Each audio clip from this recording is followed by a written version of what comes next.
ہماری کتابوں میں تو ہیں، ہم تو علی ابن ابی طالب کو اپنا آقا اور مولا مانتے ہیں۔ پیغمبر کا یہ کہنا کہ من کنت مولا ہو فہذا علی المولا، جس کا میں مولا ہوں اس کا یہ علی مولا ہے، یہ علی مولا ہے۔ پیغمبر نے یہ کہا، اس کا مطلب ہے کہ پیغمبر کے بعد جو کام پیغمبر کا تھا وہ علی کرے گا۔ یعنی جس معنوں میں پیغمبر امت رسول کے مولا تھے، اسی طرح علی سب کے مولا ہے۔ اب یہ ہے کہ علی کو اگر مولا مانتے ہیں تو مسلم ہے، لیکن اگر علی کو کوئی مولا نہیں مانتا پیغمبر کے بعد، پیغمبر جس طرح پیغمبر کو ہادی مانا اسی طرح علی کو بھی اپنی زندگی میں ہادی مانے، تو گویا کہ علی کی اطاعت ہوگی کس کی؟ پیغمبر کی اطاعت۔ علی کی اطاعت کیا ہوگی؟ پیغمبر کی اطاعت۔ حتیٰ تفسیر دور منصور میں، دور منصور میں بھی یہی ملتا ہے کہ صاحب دور منصور جو تفسیر لکھ رہے ہیں دور منصور کی، وہ اس آیت میں یہی لکھتے ہیں کہ جس کے بارے میں یہ حکم نازل ہوا تھا خدا کی طرف سے، وہ فی علی ابن ابی طالب کے بارے میں، جس کو پیغمبر نے اپنا جانشین بنایا، ان کی ولایت کا اعلان کیا، تو گویا کہ ولایت علی ولایت خدا ہے۔ جس طرح پیغمبر خدا کا نمائندہ ہے اس کائنات میں، پیغمبر کے بعد علی ابن ابی طالب جو ہے وہ پیغمبر کے جانشین ہیں۔ ہمیں کسی سے عداوت دشمنی نہیں ہے، لیکن یہی وجہ ہے کہ آج جو ہم اذانوں میں کہتے ہیں کہ اشہد ان علی ولی اللہ، یہ سنت ہے کس کی؟ پیغمبر کی۔ صلوات پڑھیں۔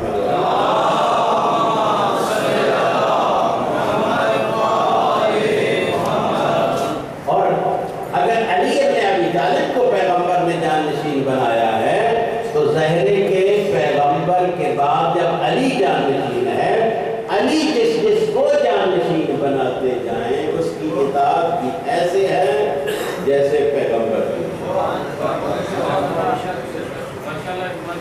اور پیغمبر نے صرف یہ کہا نہیں ہے غدیر کے میدان میں کہ علی میرا جانشین ہے، بلکہ کتب تاریخ میں یہ بات ملتی ہے، اور اسی طرح اس میں نقش بندی کی وہ کتاب ہے، اس میں بھی یہ بات ملتی ہے جو اہل سنت ہے، وہ بھی اپنی کتاب میں یہ لکھ رہے ہیں کہ پیغمبر نے فرمایا کہ میرے جانشین 12 ہوں۔ جس طرح بنی اسرائیل کے نقیب 12 تھے، میرے جانشین کتنے ہوں گے؟ 12 ہوں گے۔ صرف یہ نہیں کہا کہ 12 ہوں گے، بلکہ نام بھی بتائے ہیں، بلدیت بھی بتائی ہے، لقب بھی بتایا۔ نام بتانا پہلے اس دنیا میں نہیں ہے، اس کے نام کیسے بتائے جائے؟ پیغمبر کے زمانے میں کتنے امام تھے؟ علی ابن ابی طالب، امام حسن و اجتبا، امام حسین علیہ السلام۔ اس کے علاوہ چونکہ امام حسین کی ولادت پاسابت 4 ہجری میں ہوئی، تو اس موقع تک مولا کائنات تھے، امام حسن تھے، امام حسین تھے، اس کے علاوہ تو کوئی امام نہیں تھا۔ لیکن پیغمبر اسی زمانے میں اس 10 ہجری تک یہ فرما کر گئے کہ میرے 12 جانشین ہوں گے۔ یہ علامہ بندوزی یہی لکھ رہے ہیں کہ پیغمبر کے اس فرمان کو انہوں نے 3 طرح سے نقل کیا۔ ہم تو ان کو اپنا تمام جاتا معصومین کو اپنا آقا مولا مانتے ہیں، ہماری کتابوں میں تو ہے، لیکن انہوں نے بھی لکھا ہے جلالی المعزت میں کیا کہ پیغمبر نے فرمایا میرے 12 جانشین ہوں گے۔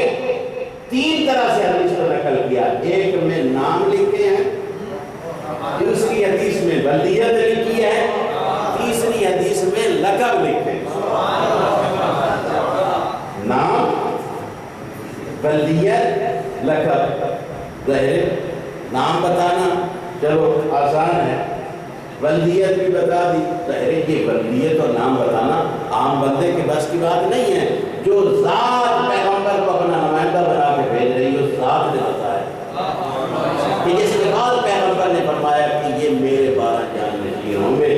یہ یناوی المعدد میں آج بھی موجود ہے کہ نام 12 ائمہ معصومین کے نام موجود ہیں، ان کی بلدیت موجود ہے، ان کے لقب موجود ہے۔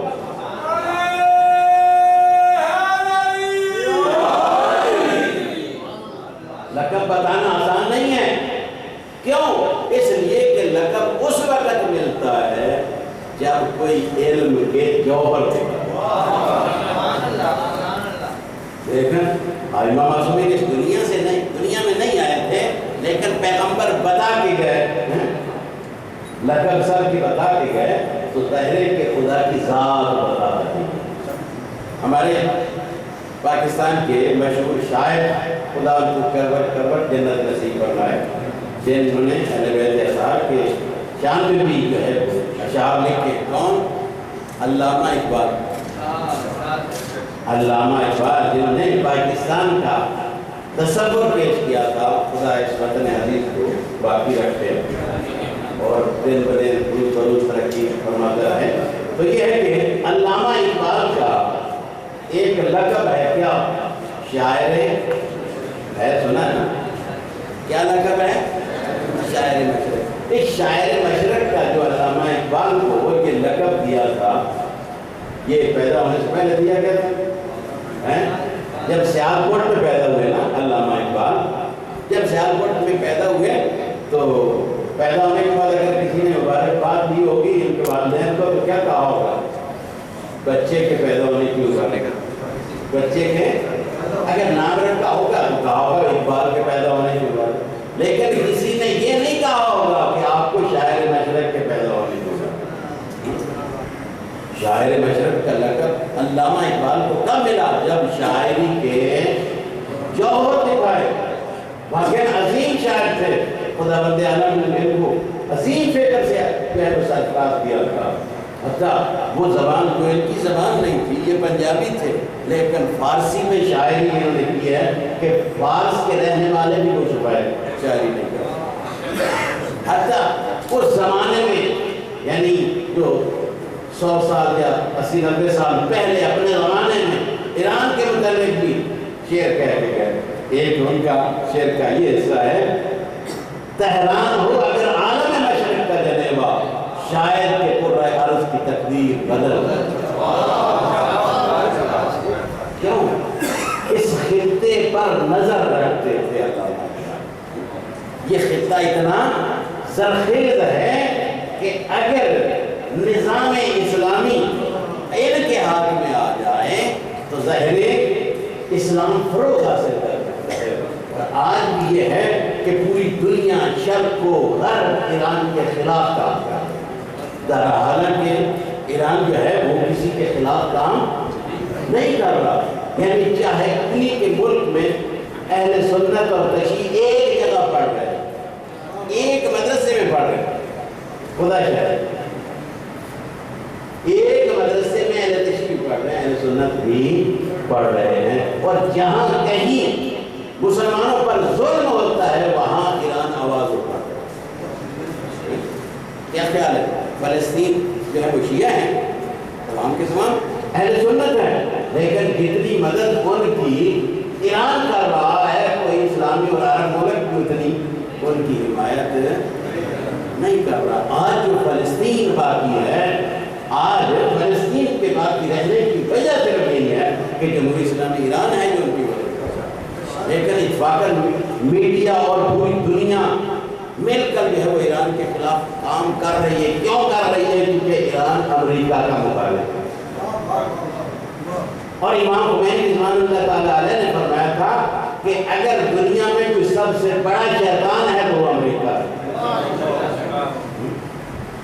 آپ کے سامنے ان کے ممالک میں کیوں نہیں ایک قتل و غارت ہوتی؟ ہمارے ملکوں میں یہ قتل و غارت ہو رہی ہے، ایک دوسرے کو مارا جا رہا ہے، جبکہ خود یہ بیٹھے ہوئے ہیں، لیکن پھر اس کے باوجود آپ کے سامنے پچھلے دنوں میں کیا ہوا تھا؟ افغانستان میں ایک پورے ہسپتال میں بمباری کر کے 200 افراد کے قریب مار دیا گیا۔ یہ آیا ہے افغانستان میں اس کی حفاظت کرنے کے لیے اور انہی مسلمانوں کو، اور یہی صورتحال عراق میں ہے، یہی صورتحال جو ہے وہ شام میں ہے، تو گویا کہ یہ کسی کی عبادت نہیں کرتے بلکہ یہ تو چاہتے ہیں کہ مسلمان ختم ہو جائے، کمزور ہو جائے۔ تو یہ ہے کہ اگر صحیح معنوں میں وہی جو علامہ اقبال نے تصور پیش کیا اس میں ذرا برشک نہیں ہے۔ اگر عالم کا جو ہے دنیا کا جنیوا اور مرکز جو ہے وہ اگر تہران کو قرار دے دیا جائے تو مسلمانوں کی حالت بدل سکتی ہے۔ جہاں بھی کوئی مسلمان پر ظلم ہوتا ہے ظاہر اس مظلوم مسلمان کی حمایت، بلکہ یہ ہے کہ اگر غیر مسلم بھی ہے جس پر ظلم ہو رہا ہے تو وہاں بھی اس کے حق میں آواز ہوگا۔ لیکن آج جو مظلوم کی مدد کر رہا ہے اس کی مخالفت کی جا رہی ہے، اور جو مظلوم کو دبا رہا ہے اس کی حمایت کی جا رہی ہے۔ تو کاش ہمارے مسلمان ان چیزوں کو سوچتے اور اس پر فکر کرتے اور عمل کرتے کہ آج کیا ہو رہا ہے۔ استعمال جو ہے وہ ہمارے لوگوں سے کام لے کر ہمارے ہی ذریعے ہمارے مسلمانوں کو مارا۔ صلوات پڑھیں محمد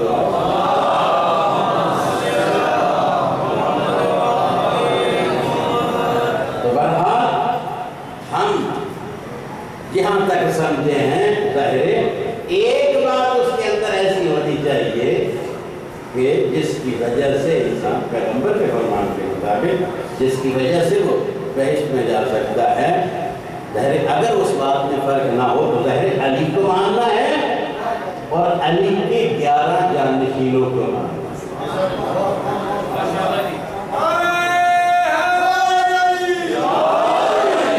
لیکن اگر کوئی 6 اماموں کو مان لے 6 کو نہ مانے وہ کیا بچ جائے گا؟ نہیں، ظاہر جانا ایک نہیں، یہ تو پھر جدا ہو جائے گا نا۔ اگر 6 کو مانا 6 کو چھوڑ دیا، نہیں 8 کو مان لیا، نہیں علی سے لے کر مہدی تک کو ماننا ہے۔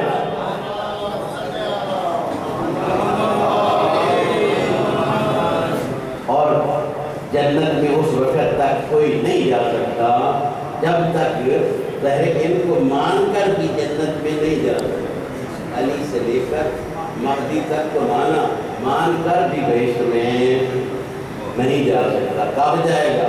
ان کو بھی مانے، ان کی بھی مانے۔ ان کو ماننا کافی نہیں ہے، اس کو بدل دو کی میں ظاہر طرح کہنا کافی نہیں ہے۔ جو کہہ رہے ہیں اس پہ عمل ہونا چاہیے۔ ظاہر جب ان کو حاضی مانا، جب ان کو رہنما مانا پیغمبر کے بعد بات ان کی چلے گی، کسی اور کی نہیں چلے گی۔ ظاہر اگر حکم دے دے تو ظاہر ان کی اطاعت کی جائے، اگر ان کی اطاعت کی تو گویا کہ خدا کے فرمان کے تحت چلا۔ کون سا؟ وَعَدَاكُمُ الرَّسُولُ فَخُذُوهُ وَمَا نَهَاكُمْ عَنْهُ فَانْتَهُوا۔ جس بات کا تمہیں رسول حکم دیتے جائیں وہ کرتے جاؤ، جس سے روکتے جائیں اس سے رکتے جاؤ۔ تو ظاہر پیغمبر نے حکم دیا نا کہ من كنت مولا علی المولا، علی کی اطاعت میری اطاعت ہوگی۔ اور ظاہر علی کے بعد بھی جتنے علی کے جانشین آئیں گے ظاہر ان کی اطاعت، علی کی اطاعت ظاہر ان کو بھی ماننا ہے، ان کی بات کو بھی ماننا ہے۔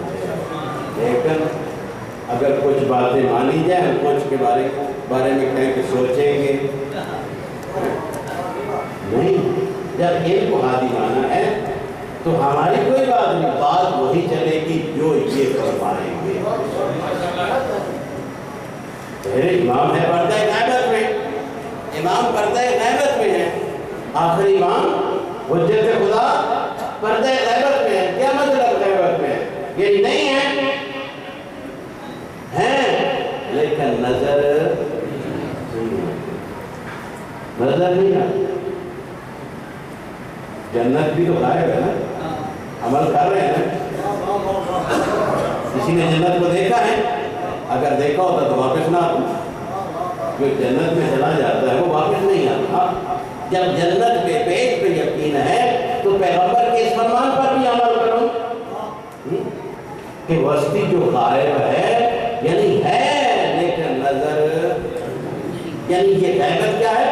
نفی اور اثبات کے وجود سے ہے، نفی اور اثبات کے وجود سے، یعنی ہیں بھی صحیح اور نظر بھی نہیں آتی، لیکن اگر ان کو دیکھنا چاہیں تو دل کی آنکھوں سے ان کو دیکھ بھی سکتے ہیں، وہ ہماری رہنمائی بھی کر سکتے ہیں۔ اس وقت جو آپ کے مذہب شیعہ خیر البریہ کے لیے مشکلات ہیں، اگر امام زمانہ کا دست شفقت آپ کے سر پر نہ ہو، انسان چل سکتا ہے، وہ پردہ غیبت میں دیکھ رہے ہیں، وہ ہمارے اوپر ان کی نظریں ہیں، ہم ان کو نہیں دیکھتے لیکن وہ ہمیں دیکھتے ہیں، لہذا ہمیں اپنے آپ کو آمادہ کرنا ہے۔ یہ عاشورہ جو منایا جا رہا ہے، یہ ایام امام حسین جو منائے جا رہے ہیں، اس منانے کا بھی یہی مقصد ہوتا ہے کہ اپنے کاموں میں تجدید کریں، اپنی فکر میں تجدید کریں، جو ہماری ذمہ داری ہیں ان ذمہ داریوں کو سوچیں اور اس پر عمل کریں۔ ظاہر ہے مذہب صرف نام لینے کے لیے نہیں ہوتا، ظاہر ہے عمل کی ضرورت ہے، کردار کی ضرورت ہے، اور جب تک عمل اور کردار نہیں ہے اس وقت تک کامیابی نہیں ہے۔ یہ امام حسین نے ہمیں درس دیا ہے، یہ ائمہ معصومین نے درس دیا ہے۔ امام حسین سے ہماری اگر عقیدت ہے، محبت ہے، تو کیا امام حسین کی توجہ ہماری طرف ہے نہیں؟ کیا خیال ہے؟ اگر ہماری امام کی طرف تھوڑی سی توجہ ہے تو امام کی ہماری طرف زیادہ ہے۔ وہ ہیں خدا کے نمائندے، وہ ہیں خدا کے دین کو بچانے والے، وہ نہ ہوتے تو خدا کے دین ختم ہو گیا ہوتا۔ ظاہر خدا کی نظر ہے امام حسین پر، خدا بند عالم نے جو ہے وہ امام حسین کی عزاداری کو انسان کو جو باقی رکھا ہوا ہے، یہ ایک معجزہ ہے۔ امام حسین سے ہماری اگر محبت ہے تو امام حسین کی محبت ہم سے 70 گنا زیادہ ہے، لیکن ہم ان جیسے نہیں ہو سکتے، لیکن ہم نے کوشش کرنی ہے، ہم نے اپنی طرف سے ان کے فرمان پر چلنے کی، ان کی اطاعت کرنے کی کوشش کرنی ہے۔ جب ہم کوشش کرتے ہیں تو کامیاب ہوں گے، بغیر کوشش کے کامیابی نہیں ہے۔ لیکن ہمارے میں اکثر یہ ہے کہ یہ نظر پہ اکثر ہے کہ پڑھنے والا کیسے کرتا ہے، کیسے بولتا ہے، کوئی ایسا بولتا ہے جس کو جلدی نہیں بولتا، وہ الفاظ، یہ چیزیں نہیں۔ اصل میں دین میں کیا پیغمبر تقریر اس طرح آج ہمارے تقریروں میں لچے دار تقریر اس طرح کرتے تھے، ممبر پہ آتے تھے علی ابن ابی طالب، امام حسن، امام حسین، پیغمبر، کیا اس طرح تقریر کرتے تھے؟ واہ واہ واہ واہ واہ واہ نعرے لگاتے تھے۔ جو مقصد تھا ان کے آنے کا اس کو بیان کرتے تھے۔ اگر ہماری امام حسین سے محبت ہے تو امام حسین اور ائمہ معصومین کی محبت ہم سے 70 گنا زیادہ ہے۔ کیوں؟ اس لیے کہ امام حسین ہے خدا کے نمائندے، اور خدا اپنے بندے سے کتنی محبت کرتا ہے؟ جو ہم خدا سے محبت کرتے ہیں خدا اس سے 70 گنا زیادہ ہوتا ہے۔ ہم بہت سے کاموں میں خدا کی نافرمانی کرتے ہیں، کسی کا دیکھا ہے کہ خدا نے رزق روکا؟ خدا بند عالم نے جس چیز کو پیدا کیا ہے اگر وہ سمندر کی تہ میں ہے تو تب بھی اس کو خدا رزق پہنچا۔ بندہ انکار کر سکتا ہے کہ میں خدا کا بندہ نہیں، خدا بھی انکار کرتا ہے کہ یہ میرا بندہ نہیں۔ جب یہ خدا بند عالم یہ جانتا ہے کہ میرا بندہ ہے تو ظاہر اپنے بندے کو روزی دیتا ہے، لیکن یہ ہم انسان ہیں جو خدا کی نافرمانی کرتے ہیں۔ کتنی نعمت خدا بند عالم نے انسان کو دی، یہی بدن جو صحیح سالم خدا نے دیا ہے، یہ بہت بڑی خدا بند عالم جو مریض ہیں، بالخصوص میرے ذہن میں آ رہا ہے مختار صاحب، مختار حیدری صاحب کی قاہر مریض ہے، امام حسین کے صدقے میں، یہ عظمت کے صدقے میں خدا اس کو صحت و سلامت عطا فرمائے۔ تو یہ ہے کہ یہ صحیح و سالم بدن، جب خدا نے یہ صحیح و سالم بدن دیا ہے تو کیا کریں؟ شکر شکرانہ سب سے بڑا یہ اس بدن کو صحیح استعمال کریں. اس بدن کو کیا کریں؟ جب خدا نے یہ صحیح سالم آزاد دیے، آنکھ دیے، کان دیے ہیں، زبان دی ہے، ہاتھ دی ہے، پاؤں دی ہے، جگر دیا ہے، دماغ دیا ہے، اس کو استعمال سے جب کوئی مشورہ کرے تو صحیح مشورہ دے. یہ کفران نعمت ہے. خدا نے یہ دماغ جو دیا ہے، کوئی مومن اگر کسی مومن سے مشورہ کرے تو اکثر یہ ہوتا ہے کہ میں نے اس کا خط بدل دیا، ان کو ایسا مشورہ دیا کہ میں نے اس کو بدل دیا، بڑے خوش ہو. نہیں، یہ کفران ہے اس نعمت کا. مومن کو مومن سے مشورہ کرنا چاہیے اور مومن کو صحیح مشورہ دینا چاہیے، ورنہ اس خدا نے یہ جو دماغ دیا اس کا کفران ہے، ناشکری ہے. ہاتھ دیے ہیں، زبان دی ہے، آنکھ دی ہے. آنکھ بدن کا حصہ ہے نہیں، آپ کی ذمہ داری ہے نہیں. اس آنکھ کو صحیح استعمال کریں. ذمہ داری کیا ہے؟ آنکھ کا استعمال صحیح ہو، ہاتھ کا استعمال صحیح ہو، کان کا استعمال صحیح ہو، زبان کا استعمال صحیح ہو. اگر صحیح استعمال نہیں کیا تو کیا ہے؟ اس نعمت کی کفران، کفر ہے اس نعمت کا جو خدا نے صحیح دی. آنکھ یہ نہیں ہے کہ جو مرضی انسان کو جدھر مرضی جس طرح مرضی دیکھتے رہو، نہیں. جہاں خدا نے اجازت دی ہے، یہ نعمت دی ہے تو اس نعمت کا استعمال صحیح کرو. یہ آنکھ غیر محرم کی طرف نہیں، یہ ہاتھ مظلوم پر نہیں اٹھنا چاہیے، یہ پاؤں ایسی جگہ پر اٹھ کر نہیں جانا چاہیے جہاں خدا نے منع کیا. چلو اپنے محمد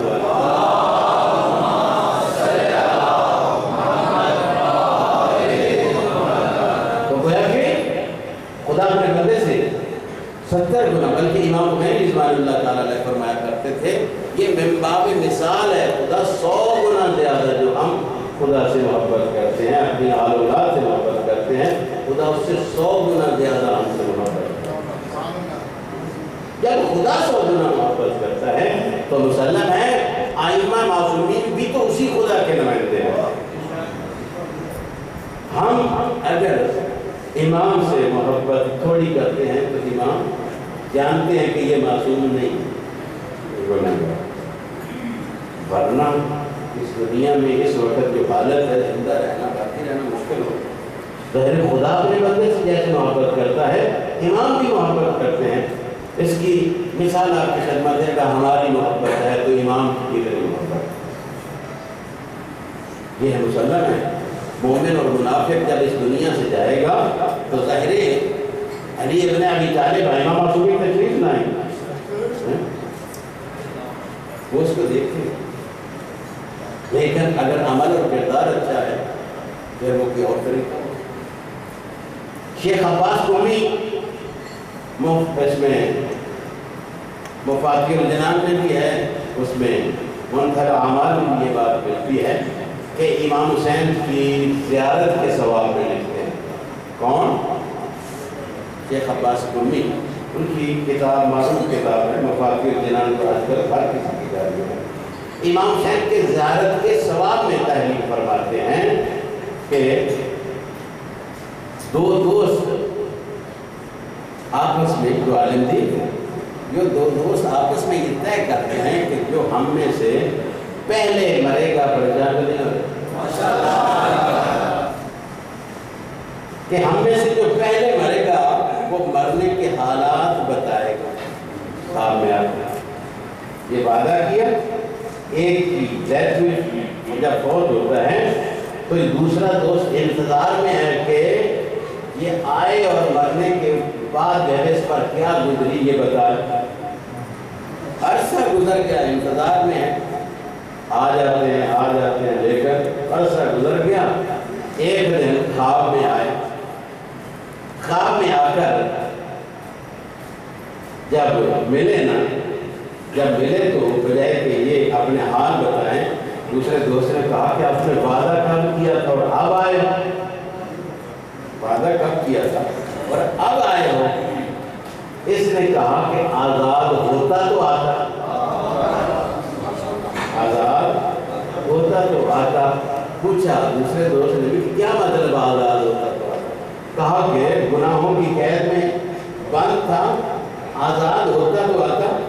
انہوں نے کہا کہ اب ہو گئے ہو؟ کہا کہ مدت تو ختم نہیں ہو گئی تھی، مدت ابھی باقی تھی قید کی میری، لیکن آزادی ہو گئی آگے. اس نے کہا کیسے؟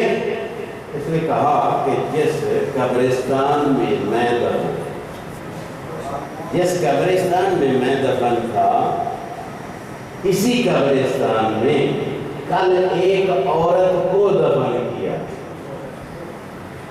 ایک عورت کو دفن کیا گیا.